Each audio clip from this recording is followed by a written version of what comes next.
Hello, I'm Shu-Ju Wang, a painter and a book artist in Portland, Oregon. For the last 8 years or so, my work has focused on our relationship to water, ranging from historical to modern, industrial to personal, and from the collection and storage of water to the use and abuse of water. The work includes paintings, artist books, a video, and an installation of a beaver dam. There's a collaboration with a poet, collaborations with friends and strangers all over the world, and now with a scientist, Peter Wimberger. Peter and his fellow researchers have been collecting data on the effects of beaver restoration in the Methow watershed. I jumped at the chance to participate in Science Stories and to work with Peter about beaver restoration. He provided me with their research data, papers, and also recommended the book Eager by Ben Goldfarb.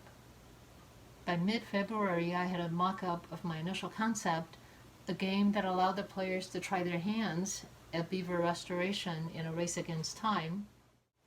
Then a garden rat came along and chewed through my drip watering system, creating a lake in one spot and no water anywhere else. To make the repairs, I had to first dig up the invasive vinca to uncover the drip system, vinca that I planted 30 years ago to replace the grass. As I dug, I listened to Braiding Sweetgrass by Robin Wall and a light bulb went off.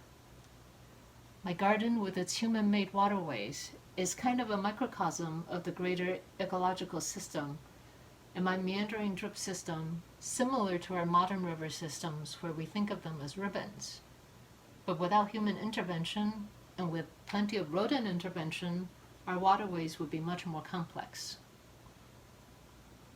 With that in mind, I started the project again to create a book that would draw on the parallels of my garden to the larger ecological system, from the micro to the macro, using my garden rat as the doppelganger of sorts, to the beaver, which is also a member of the rodent family.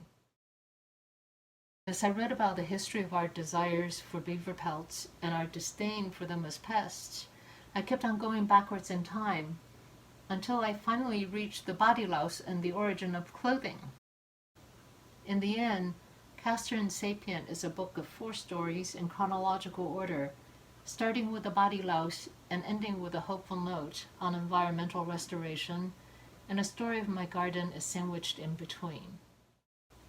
The epilogue reads, "My garden rat's work on the irrigation system set me on a path towards restoration, to work more compatibly and collaboratively with native plants and the natural water cycle.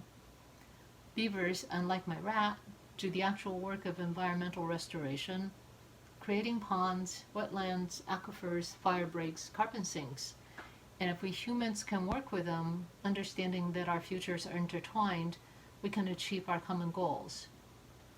These restoration projects involve extensive human planning and labor, but our cohabitants are showing us the way if we're willing to pay attention and learn from them." This one-of-a-kind book is hand-painted in watercolor and acrylic over laser print on handmade Daphne paper. A beaver dam collaged from acrylic sticks and branches spans the entire length of the accordion on the back. With great appreciation to Lucia and Jane for their invitation to participate in Science Stories, to Peter, his fellow researchers, authors Ben Goldfarb and Robin Wall, and to all the people at universities, government agencies, and nonprofits who have made their research and records available, and also to my neighbors who shared with me the regional histories and photographs. Thank you all.